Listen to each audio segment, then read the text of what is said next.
लुबनान का सबसे मालदार आदमी एमल अलबस्तानी था। उसने अपने लिए एक खूबसूरत इलाके में, जो कि बैरूत के साहिल पर था, कब्र बनवाई कि मरने के बाद मुझे इस कब्र में दफन किया जाए। उसके पास अपना जाती जहाज था और जब धमाका हुआ तो वह जहाज समेत समंदर में डूब गया। लाखों डॉलर खर्च करने के बाद उसके जहाज का पता तो चल गया, लेकिन लाश नहीं मिली जिसे उस कब्र में दफन किया जाए जो उसने अपने लिए बनवाई थी। बरतानिया का एक बहुत ज्यादा मालदार आदमी, एक यहूदी रूथ टशलर था।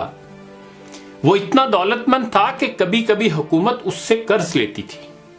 उसने अपने अजीमुशान महल में एक कमरा अपनी दौलत रखने के लिए मुख्तस किया था, जो कि हर वक्त सेमो जर से भरा रहता था। एक दफा वो उस कमरे में दाखिल हुआ और गलती से दरवाजा बंद हो गया। दरवाजा सिर्फ बाहर से खुल सकता था, अंदर से नहीं। उसने जोर जोर से चीखो पुकार शुरू की, लेकिन महल बड़ा होने की वजह से कोई उसकी आवाज न सुन सका। उसकी आदत थी कि वो कभी कभी बगैर किसी को बताए कई कई हफ्ते घर से गायब रहता था। जब वो किसी को नजर न आया तो घर वालों ने सोचा कि हस्बे आदत कहीं चला गया होगा। वो बराबर चीखता रहा, यहां तक कि उसे सख्त भूख और प्यास लगी। उसने अपनी उंगली को जख्मी किया और कमरे की दीवार पर लिखा, दुनिया का सबसे मालदार आदमी भूख और प्यास से मर रहा है। उसकी लाश कई हफ्ते बाद दरियाफ्त हुई। ये पैगाम है उन लोगों के लिए जो समझते हैं कि मालो दौलत ही हर मुश्किल का हल है और दुनिया की हर जरूरत इससे पूरी की जा सकती है। दुनिया से जाना एक बड़ा हादसा है, लेकिन हम नहीं जानते कि कब, कैसे और कहां जाना है। इंसान सफर पर जाता है और फिर वापस आता है, घर से बाहर जाता है और फिर लौट आता है, लेकिन जब दम निकल जाए तो फिर कोई लौट नहीं सकता। मुबारकबाद के काबिल हैं वो लोग जो किसी पर जुल्म नहीं करते, न किसी से नफरत करते हैं, न किसी का दिल तोड़ते हैं और न अपने आप को किसी से बरतर समझते हैं, इसलिए कि सबको जाना है। एक आदमी टैक्सी में बैठा तो देखा कि ड्राइवर कुरान सुन रहा है। उसने पूछा, क्या कोई आदमी मर गया है?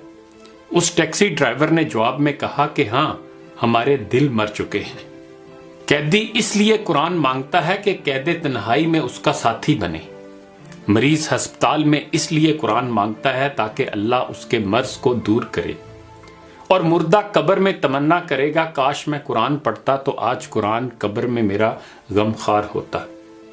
आज ना हम कैदी हैं, ना मरीज हैं और ना मरे हुए हैं कि कब्र में कुरान की तमन्ना करें।